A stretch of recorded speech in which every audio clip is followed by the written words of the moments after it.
Hey friends, and welcome back to A Simple Truth. We've been continuing our journey through Job, and we're going to continue doing that as well today. So Job 21 through 23 is where we are. That's going to be today's reading. We're going to see a couple different things, more from Job, more on Job's thoughts on the wicked and what that means. We're going to be learning more about Eliphaz, his response to Job.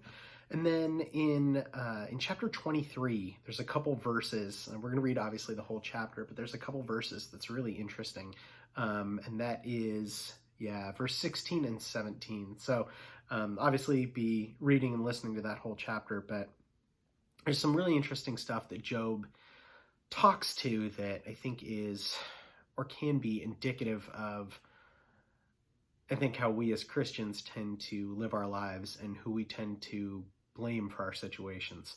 Just something to be mindful of. Again, those are, that's 23, 16, and 17. But we'll start off with chapter 21. So let's get into it. Chapter 21. Then Job answered and said, "Listen carefully to my speech, and let this be your consolation. Bear with me that I speak, and after I have spoken, keep mocking. As for me, is my complaint against man, and if it were, why should I not be impatient? Look at me and be astonished. Put your hand over your mouth. Even when I remember, I am terrified, and trembling takes hold of my flesh. Why do you wicked live and become old? Yes, become mighty in power. Their descendants are established with them in their sight, and their offspring before their eyes. Their houses are safe from fear, neither is the rod of God upon them. Their bull breeds without failure, their cow calves without miscarriage. They send forth their little ones like a flock, and their children to dance. They sing to the tambourine and harp, and rejoice to the sound of the flute. They spend their days in wealth, and in a moment go down to the grave. They say to God, 'Depart from us, for we do not desire the knowledge of your ways.' Who is the Almighty that we should serve him? And what profit do we have if we pray to him? Indeed, their prosperity is not in their hand. The counsel of the wicked is far from me. How often is the lamp of the wicked put out? How often does their destruction come upon them, the sorrows God distributes in his anger? They are like straw before the wind, and like a chaff that storm carries away. They say, 'God lays upon one's iniquity for his children, and let him recompense him, that man may know it. Let his eyes see his destruction, and let them drink for the wrath for the Almighty. For what does he care about his household after them, when the number of his months is cut in half? Can anyone teach God knowledge, since he judges those on high? One dies in full strength, being wholly at ease and secure. His pails are full of milk, and the marrow of his bones is moist. Another man dies in the bitterness of his soul, never having eaten with pleasure. They lie down alike in the dust, and the worms cover them. Look, I know your thoughts and the schemes with which you would wrong me. For you say, 'Where is the house of the prince, and where is the tent, the dwelling place of the wicked?' Have you not asked those who travel the road, and do you not know their signs? For the wicked are reserved for the day of doom, and they shall be brought out on the day of wrath. Who condemns his way to his face, and who repays him for what he has done? Yet he shall be brought to the grave, and a vigil kept over the tomb. The clouds of the valley shall be sweet to him. Everyone shall follow him, as countless have gone before him. How then can you comfort me with empty words, since falsehood remains in your answers?" Chapter 22. Then Eliphaz the Temanite answered and said, "Can a man be profitable to God, though he who is wise may be profitable to himself?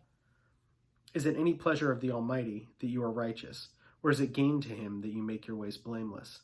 It is because of your fear of him that he corrects you and enters into judgment with you. Is it not your wickedness great, and your iniquity without end? For you have taken pledges from your brother for no reason, and stripped the naked of their clothing. You have not given to the weary water to drink, and you have withheld bread from the hungry. But the mighty man possessed in the land, and the honorable man dwelt in it. You have sent widows away empty, and the strength of the fatherless was crushed. Therefore, snares are all around you, and fear troubles you, or darkness so that you cannot see, and an abundance of water covers you. Is not God in the height of heaven? And see the highest stars, how lofty they are. And you say, 'How does God know? Can he judge through the deep darkness? Thick clouds cover him so that he cannot see, and he walks above a circle of heaven. Will you keep to the old way, which the wicked men have trod, who were cut down before their time, whose foundations were swept away by a flood? They said to God, depart from us. What can the Almighty do to them? Yet he has filled their houses with good things, but the counsel of the wicked is far from me. The righteous see it and are glad, and the innocent laugh at them. Surely our adversaries are cut down, and fires consume their remnant. Now acquaint yourself with him, and be at peace. Thereby good will come to you. Receive, please, instructions from his mouth, and lay up his words in your heart. If you return to the Almighty, you will be built up. You will remove iniquity far from your tents. Then you will lay your gold in the dust, and the gold of Ophir among the stones of the brooks. Yes, the Almighty will be your gold and your precious silver. For then you will have your delight in the Almighty and lift up your face to God, and you will make your prayer to him. He will hear you and will pay your vows. You will also declare a thing, and it will be established for you, so light will shine on your ways.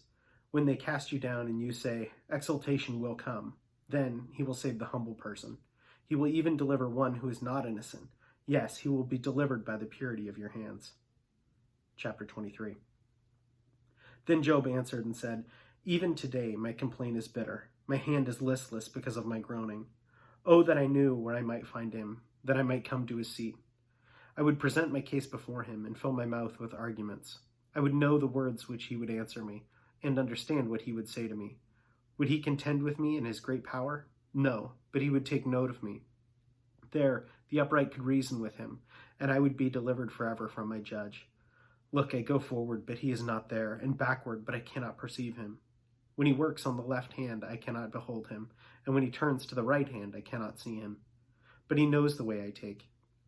When he has tested me, I shall come forth as gold. My foot is held fast to his steps. I have kept his way and not turned aside.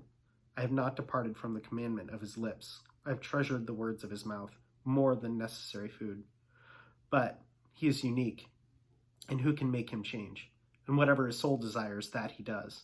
For he performs what is appointed for me, and many things are with him. Therefore, I'm terrified at his presence. When I consider this, I'm afraid for him. For God made my heart weak, and the Almighty terrifies me, because I was not cut off from the presence of darkness, and he did not hide deep darkness from my face. So I think those last two verses are really, really powerful. And Job has a couple friends here, and we're going to continue to hear from them. But a little bit later on, I want to say it's chapter 32, we'll get to hear, from Elihu. And we'll get to learn a little bit more about Elihu as well. But Elihu talks a little bit to this attitude of, who are we blaming? Are we saying, hey, God made me like this? Are we recognizing sinful nature? And so it's interesting to see Job feeling fully righteous in his own heart, and yet recognizing he's not able to stand before a holy God, and yet to some degree seeing arguments like this, that God made my heart weak. And I know that's incredibly humbling for me. Just something to be thinking about as we continue to move through Job. So thank you so much for joining me today, and I hope you have a great rest of your day. Bye.